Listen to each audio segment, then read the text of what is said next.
Jasmine Crockett is clever, sharp, unflinching under pressure, and never afraid to stand her ground. Tonight, she steps into a confrontation that pushes her intellect and resolve to the edge. Watch as she dismantles a brash challenger move by move, flipping every tactic back on him, and reminding everyone why she's the smartest presence in the room.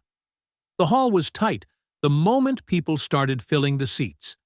When the host finally stepped on stage, his smile looked practiced, but his voice carried a tight edge. "Tonight is an open debate," he said, scanning the audience like he was trying to spot the first fire before it started. "No scripts, no filters. Anyone can step up and speak." A few people clapped. A few laughed. Then he raised a finger. "But let me be clear. No personal attacks. No insults. No turning this into a circus." Someone near the back muttered, "Then why invite them?" The host pretended not to hear it, but the tension landed anyway. Everyone knew rules like that only get announced when someone plans to break them. Barron Trump walked in like he already owned the outcome. He didn't rush. He didn't hesitate. He moved with the calm confidence of someone who believed the room would bend once he spoke. As he moved down the aisle, someone called out, "Say it like it is tonight, Barron." He gave a small nod and replied, "That's always the plan." The answer sounded polite, but there was something underneath it. Something smug. He stopped briefly near the front row, leaned down, and said quietly to a man with folded arms, "Honesty makes people uncomfortable. That's not my problem." The man didn't respond, but the words traveled faster than Barron probably intended. A few people smirked. A few stiffened. The air got heavier. Off to the side of the stage, the host pulled Barron aside and spoke in a low, urgent tone. "I mean it," he said. "No personal shots. No identity stuff. Keep it clean." Barron listened, nodded, and smiled like a student agreeing with a teacher he had no intention of obeying. "Of course," he said. "I'm just here to speak openly." Then he added, just loud enough for the host to hear, "If people feel attacked by the truth, that's not on me." The host's jaw tightened. He stepped back, already regretting this. Jasmine Crockett entered without announcement, and somehow that made her presence sharper. She glanced once toward the stage, then once toward Barron. Barron noticed. He smirked slightly, as if to say, "I see you." But she gave him nothing back. The host approached Jasmine quietly, crouching beside her row. "I need to say this to you directly," he said under his breath. "I will not tolerate personal attacks tonight." Jasmine looked at him, calm but direct. "Then don't let them happen," she replied, "because if you do, I won't sit quietly for your comfort." There was no threat in her voice, just certainty. The host nodded, uneasy, and walked away, knowing he was already losing control of the room. Barron leaned toward someone standing nearby and said, not bothering to lower his voice this time, "She looks calm." That usually means people think they're untouchable. The comment drew a few sharp laughs and a few gasps. Jasmine heard it.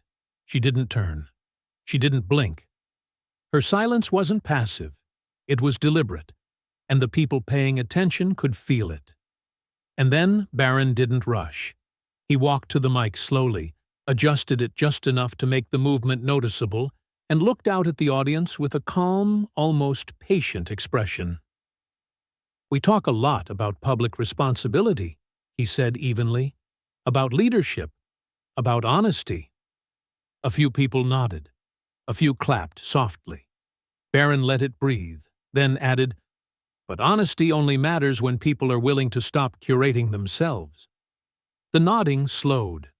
Something in his tone had shifted, just slightly, just enough to signal that this wasn't going to stay abstract. He continued, still calm, still controlled. "We live in a time where image is everything," he said, where people pick and choose which parts of themselves they want the public to see. His eyes drifted across the room, then settled, not fully, but clearly, toward Jasmine's side of the hall. "And sometimes," he went on, "that image doesn't match reality." A murmur rippled through the audience. Barron didn't raise his voice. He didn't smile. "You can talk about identity all day," he said, "but you can't always hide what you really are." The words were quiet, surgical, and the implication landed hard. A few people shifted in their seats, suddenly aware of where their eyes were pointing. Others stared straight ahead, pretending they hadn't caught it. Barron leaned slightly toward the mic. "I just think it's interesting," he said, "how some people speak so confidently about where they come from, while avoiding the obvious questions their appearance brings up."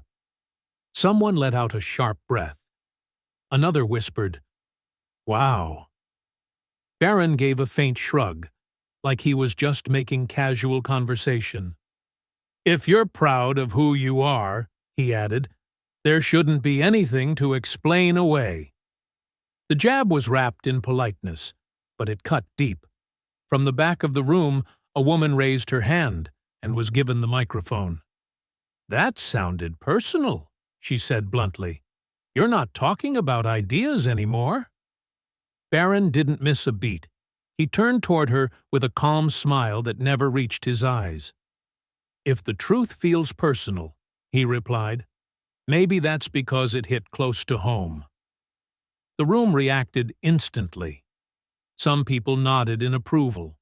Others groaned. The tension thickened, pressing down on the space like humidity before a storm. Barron straightened, clearly sensing the shift. "People get uncomfortable when you stop pretending," he said. "That discomfort isn't my responsibility." The host stepped in quickly, voice tight. "Let's keep this respectful," he said. "No assumptions about anyone here." Barron glanced at him, then back at the audience. "I'm not assuming anything," he said smoothly. "I'm observing." A few sharp laughs broke out. Barron leaned back from the mic, satisfied, like he'd just landed the point he came for. He cast another glance toward Jasmine, slower this time, more deliberate, waiting for a reaction, waiting for anger, waiting for her to snap. But he got nothing. Jasmine didn't move. She sat with her hands folded, posture steady, gaze forward, as if Barron hadn't spoken at all. That silence began to work against him immediately. The longer she stayed calm, the louder his words felt. Someone near the front muttered, "She's not even blinking." Barron cleared his throat and added, "Open conversation shouldn't scare anyone." But the line fell flat. No applause, no agreement. Just a heavy pause that clung to the room. Barron lingered at the microphone, waiting for the payoff. He expected the room to reward him with laughter, agreement, anything that confirmed he'd scored the point. Instead, he felt the attention drift away from him and settle squarely on Jasmine. He noticed it, and the change irritated him. He cleared his throat and leaned closer to the mic. "See, this is the problem," he said, forcing a calm that was starting to sound rehearsed. "People hear something uncomfortable, and suddenly, it's an attack." He gave a tight smile. "Everyone's too sensitive. We need openness if we're ever going to be honest with each other." The line was meant to lock in the win. It didn't. The room didn't clap. It didn't laugh. It waited. Every eye stayed fixed on Jasmine, like the audience had collectively decided the real moment hadn't happened yet. Barron felt it slipping and pushed harder. "Silence doesn't make you right," he added, his voice still even but edged now. "It just means you don't want to answer." A few people shifted uncomfortably. Someone near the aisle muttered, "That's not landing." Barron heard it. His jaw tightened for a split second before he smoothed it out again. The host stepped in, sensing the night tipping past the point of recovery. "All right," he said quickly, voice firm but strained. "We're going to move on. Let's take the next question and keep this focused." He gestured toward another section of the audience, trying to redirect the energy. It didn't work. The crowd wasn't interested in moving on. They were watching Jasmine, waiting for her to decide when this moment would end. Barron stepped back from the mic, but his confidence no longer looked effortless. It looked managed. He tried one last time to reclaim control, speaking without the microphone now. "I'm not here to attack anyone," he said, louder than before. "I'm here to tell the truth, whether people like it or not." The words sounded hollow in the space he'd created. No one responded. No one nodded. The silence answered him instead, and it wasn't on his side. Barron swallowed, his eyes flicking toward Jasmine again, searching for something. Anger, embarrassment, anything that proved he'd gotten under her skin. That's when Jasmine finally moved. Her hand shifted slightly toward the bag at her feet, slow and unhurried, as if she were deciding whether now was the right time. It was a small motion, almost nothing, but it snapped the room's attention tight. A man in the front row leaned toward his neighbor and whispered, barely audible, "She brought something." The whisper spread faster than Barron could stop it. He saw the bag. He saw the shift in the crowd.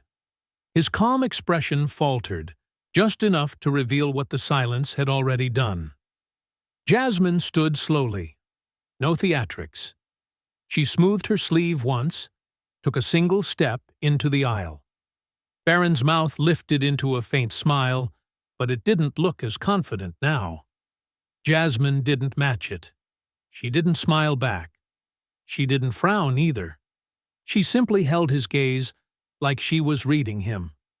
When she spoke, her voice was steady and clear, not loud, but it cut through the room better than the microphone ever could. "You're wondering why I've been quiet," she said, not as a question, but as a fact. The crowd reacted immediately. Small movements, a ripple of whispers, phones rising higher, because the line named what everyone had been thinking. Barron blinked once, quick, like he hadn't expected her to say it that plainly. Jasmine kept her tone even. "I stayed quiet because I wanted you to finish." The words landed clean, like a gavel. Barron's smile froze in place for a beat too long. He shifted his weight, and the movement looked like nerves trying to disguise themselves as comfort. Jasmine took a breath and continued, still calm. "You came up here and tried to turn this into a little game," she said. "You threw hints. You leaned on implication. You tried to make people look at me instead of listening to you." She didn't point at him. She didn't need to. Her words did the pointing for her. "And you did it the way people always do when they want cover," she added. "Quiet enough to deny it. Sharp enough to wound." A few people in the audience murmured agreement. Others stiffened. The host looked like he wanted to step in, but he didn't move. Barron opened his mouth as if to respond, polite, controlled, that same smooth tone he'd been using all night. "Congresswoman, he started. Jasmine lifted her hand slightly. Not a shove, not a threat. Just a small, firm gesture that said, "Not yet." She didn't raise her voice. She didn't glare. She simply held the hand there for a second, and the room obeyed it like it was an instruction. Even Barron stopped mid-sentence, his words collapsing into silence. The audience noticed that too, the way her calm had more authority than his microphone. Jasmine lowered her hand and spoke again, slower now, making sure every word landed where she wanted it. "You're talking about identity like it's a toy," she said. "Like it's something you can pick up, poke at, and throw back on the table when it gets uncomfortable." She paused, letting the line hang. The room went so quiet you could hear the faint buzz of the lights overhead. Jasmine didn't fill the silence with extra words. She let it work. Then she leaned slightly forward, voice still steady. So, let's talk about it fully, she said. Without hints, without games, without that little smile you keep wearing like it's armor. Barron's eyes narrowed for a moment, and he forced a small laugh that didn't match the mood. I think you're taking this, he began. Jasmine cut him off without cutting him down. No, she said, simple and final. I'm taking it exactly how you meant it. The words hit hard because they didn't sound emotional. They sounded precise. She held his gaze again, and this time the room didn't look at Barron for permission to react. They watched Jasmine as if she was the only person speaking. Barron's posture stayed upright, but the confidence that used to sit easily on him now looked like something he had to keep rebuilding every second. Jasmine let the tension sit one more beat, then added, If you want to stand in a room full of people and throw personal shots with clean hands, you picked the wrong person. She didn't say it like a threat. She said it like a warning delivered too late. The host shifted on his feet, visibly uneasy, but he still didn't interrupt. Jasmine didn't raise her voice or rush the moment. She bent slightly, unhurried, and drew her bag closer like she was moving a file across a desk, not reaching for a prop. The room reacted immediately. Barron's eyes dropped before he could stop them, then lifted again, his posture tightening just a fraction. Jasmine opened the bag and took out a folder, plain, stiff, sealed. Nothing flashy about it at all. That was what made it heavy. It looked official. It looked final. She held it at her side for a beat, letting the silence do the work, then lifted it just enough for the front rows to see the seal intact. I didn't plan to use this tonight, Jasmine said calmly. Her voice didn't rise, didn't tremble, didn't perform. I brought it only in case someone pushed me there. A ripple moved through the audience, not loud, but sharp. Barron shifted his weight, his face carefully neutral, like a man trying to decide whether to interrupt or pretend he wasn't suddenly concerned. Jasmine didn't look at him yet. She looked at the room. I'm not interested in gossip, she continued. I'm not interested in rumors or internet speculation. She paused, then added, I'm interested in accountability.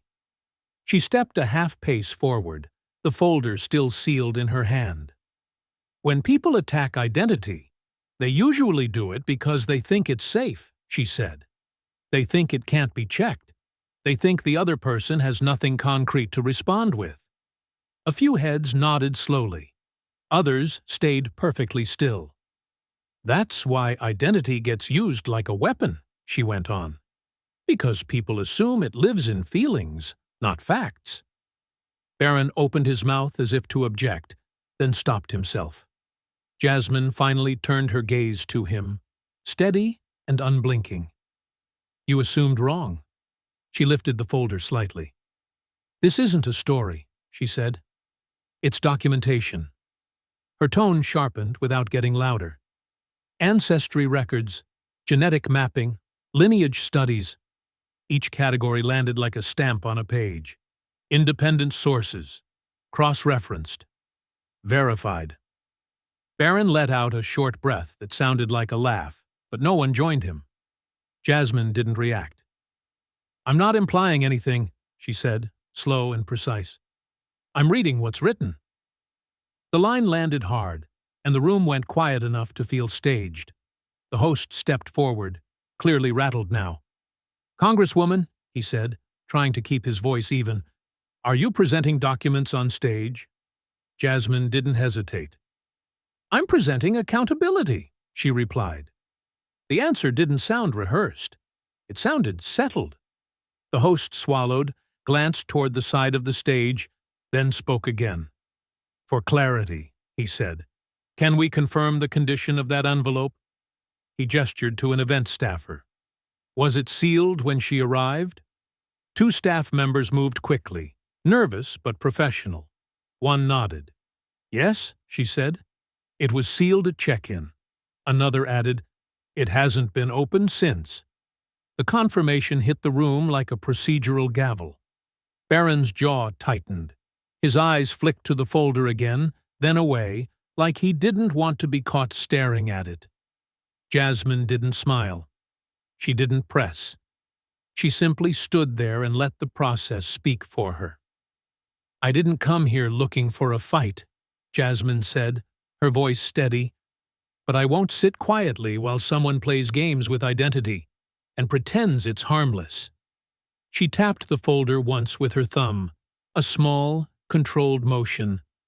This exists because preparation matters.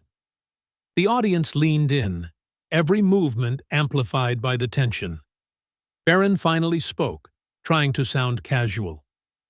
"So you're saying papers decide who people are now?" Jasmine turned her head slightly, just enough to acknowledge him. "I'm saying facts decide what claims survive," she replied.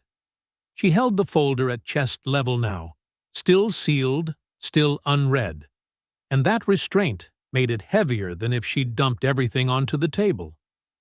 "I hoped I wouldn't need this," she said. "But when someone chooses implication over honesty, I choose evidence." The room felt less like a debate hall and more like a courtroom waiting for the first exhibit to be entered.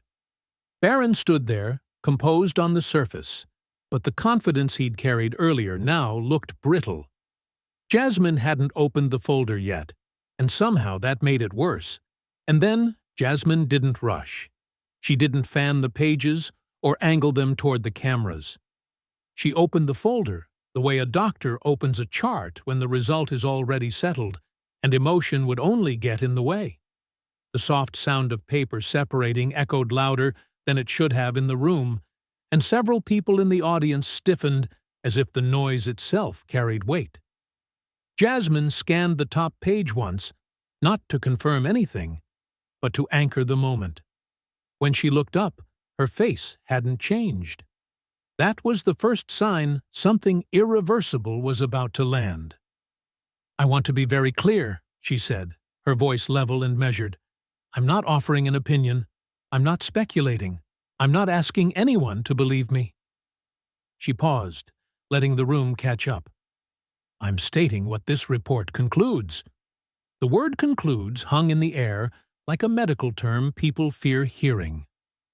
Barron shifted slightly, his shoulders pulling back, as if posture alone could keep control. Jasmine continued, steady and precise.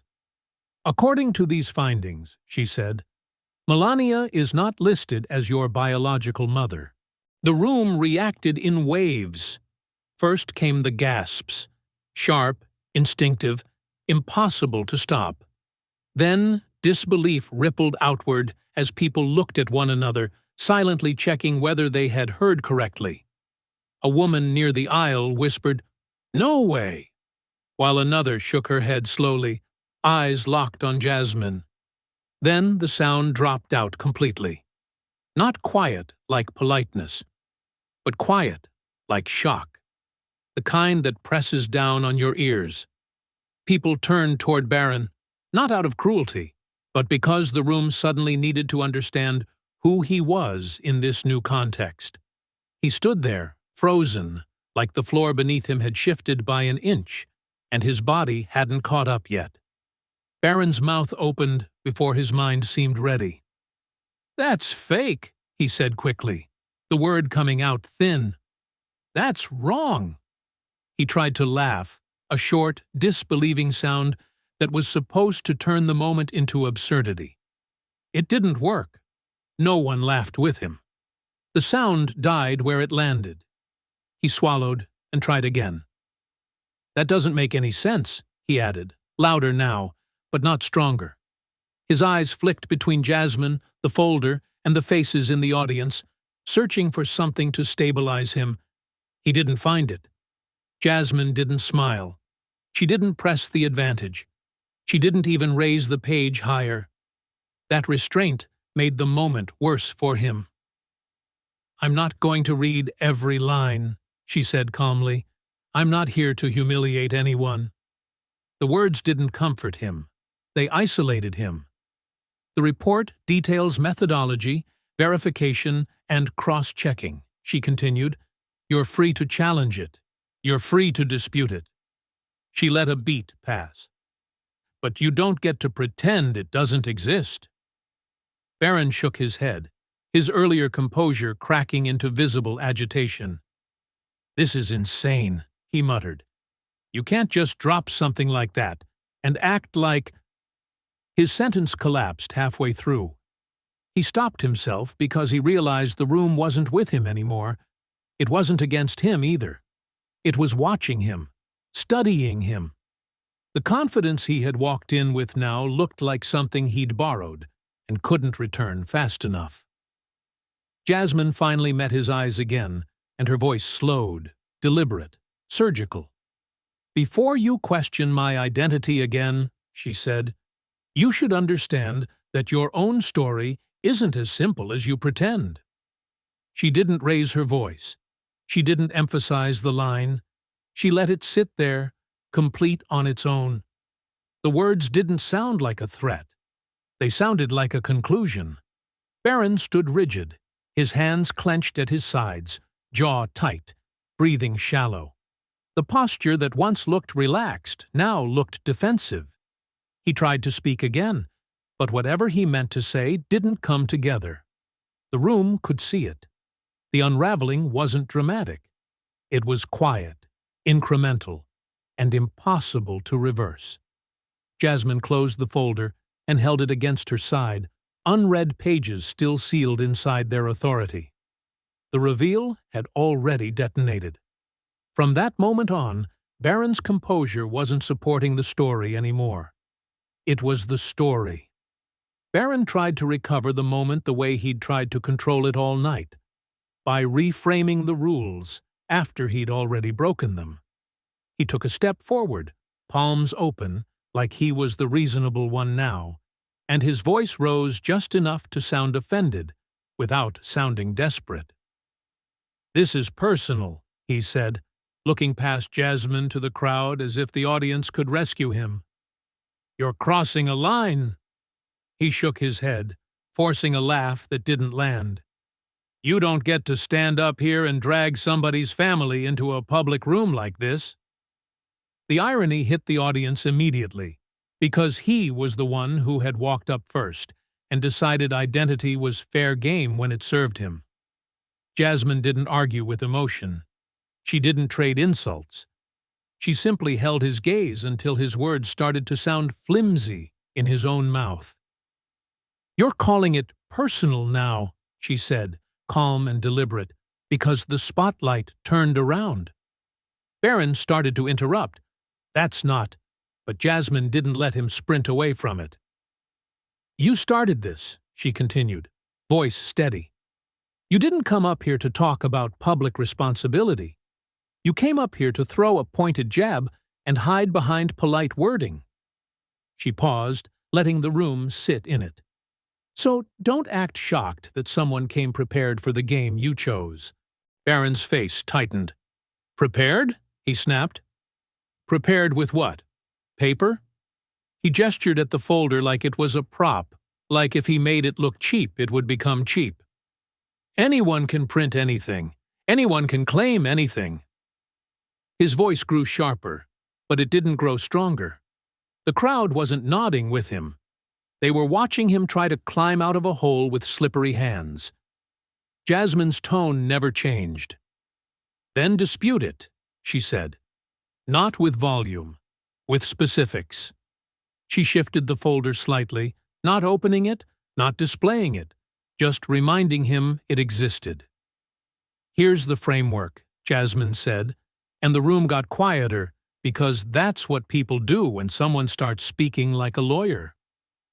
1. Dispute chain of custody. Prove this was tampered with after I arrived.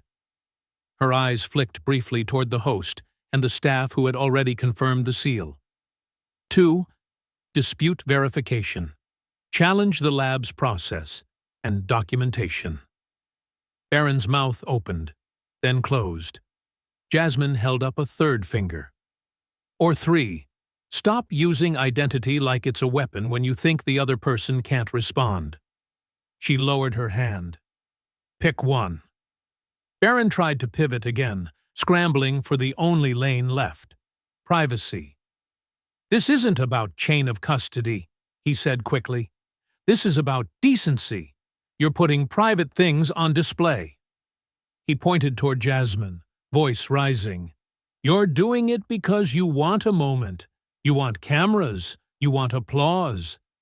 The accusation sounded like projection, and the audience felt it. Jasmine didn't smile. If you want privacy, she said evenly, you don't start your argument by poking at someone else's identity in public. Barron bristled, but he couldn't deny the sequence. He'd lit the match, and now he was angry the room could see the fire. The host stepped in, trying to sound neutral, while his face betrayed how tense he was. Congresswoman, he asked, is there any way we can handle this responsibly? Would you submit the material to an independent review? Jasmine nodded immediately. Yes, she said. Independent review. Third-party verification. Whatever standard you want, as long as it's real. She didn't hesitate, and that quick agreement took away one of Barron's last escape routes. He had wanted to frame her as reckless. She was offering procedure. A man in the audience raised his hand and got the microphone. You brought up identity first, he said, voice tight. So why are you acting offended now? A few people murmured in agreement. Another attendee called out from a different section, louder, sharper. If it's fake, why are you scared of verification? Barron turned toward the sound, jaw clenched. I'm not scared, he snapped, but the speed of the denial made it feel like fear anyway. Jasmine stayed calm, almost clinical. There's also a liaison letter, she said, tapping the folder lightly without opening it. Not the full report, just a confirmation letter from the lab contact that the documentation exists and can be reviewed under proper standards. She didn't read it. She didn't waive it. She simply stated its existence like a door she was willing to open the right way. Barron's shoulders rose and fell with a controlled breath, but his composure wasn't back. It was cracking in public, line by line, because every time he spoke he made the contradiction bigger. He wanted to call it private now, but he had made it public earlier. He wanted to dismiss evidence, but he couldn't offer a clean rebuttal. And the worst part for him was that Jasmine wasn't chasing him with insults. She was standing still, offering a simple choice, and letting the room watch him refuse to take it. The more he pushed air into the microphone, the smaller he looked. Because the room could tell the truth, he was fighting wasn't just on paper. It was in his panic. Jasmine didn't press forward with emotion. She pressed forward with structure. She took a half-step closer to the mic, not invading space, not claiming dominance, just making it clear she wasn't finished. If you believe this is fake, she said evenly, looking directly at Barron, then prove it. The room stirred. The line didn't sound dramatic. It sounded procedural, and that was what made it dangerous. Not online, she added. Not with statements, with verification. She paused long enough for the meaning to settle. Independent, third party, clean. Barron scoffed, shaking his head like the idea itself was ridiculous. You don't get to demand anything from me, he snapped, trying to reassert ground. Jasmine didn't react to the tone. I'm not demanding, she replied. I'm offering a process. She laid it out simply, without drowning the room in jargon. An independent review, neutral oversight, a confirmation or a rejection based on records, not noise. If it's fake, she said, calm as ever, the process clears you. The implication hit instantly. If it wasn't, the process would do something else entirely. Barron hesitated, just a fraction too long. That pause became the trap. Everyone could see it forming. If he accepted, he risked confirmation. If he refused, he looked like someone hiding behind outrage. He tried to split the difference. "I'm not going to play into this circus," he said, voice tight. "You want headlines? That's all this is." A few people shook their heads. Others leaned forward, watching him weigh the options in real time. Jasmine stayed still, letting the silence frame his indecision like a spotlight. A neutral moderator stepped in, hands raised slightly, trying to de-escalate. "We can pause here," he suggested. "Take this off stage. Verify quietly. There's no need to do this in front of everyone." The offer was reasonable, clean, an exit ramp. The room waited to see if Barron would take it. He didn't. "No," he said quickly. Too quickly. "I'm not agreeing to anything." The reaction was immediate. A wave of murmurs, a sharp intake of breath, the unmistakable sound of a room losing patience. Jasmine didn't smile. She didn't nod. She delivered the line like a reflection held up at eye level. "Then, understand how that looks," she said. Barron opened his mouth to respond, but she continued, voice steady and controlled. "You walked into this room and questioned my identity with implication and confidence." She paused. "Now you're refusing a clean way to verify your own."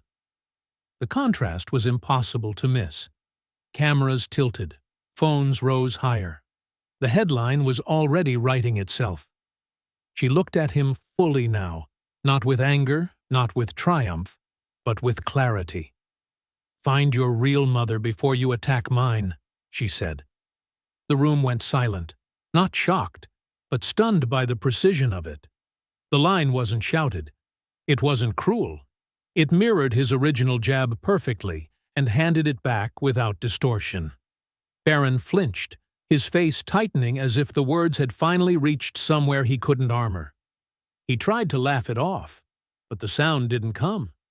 He glanced around, realizing too late that refusing the verification had done more damage than accepting it ever could have. People weren't judging the report anymore.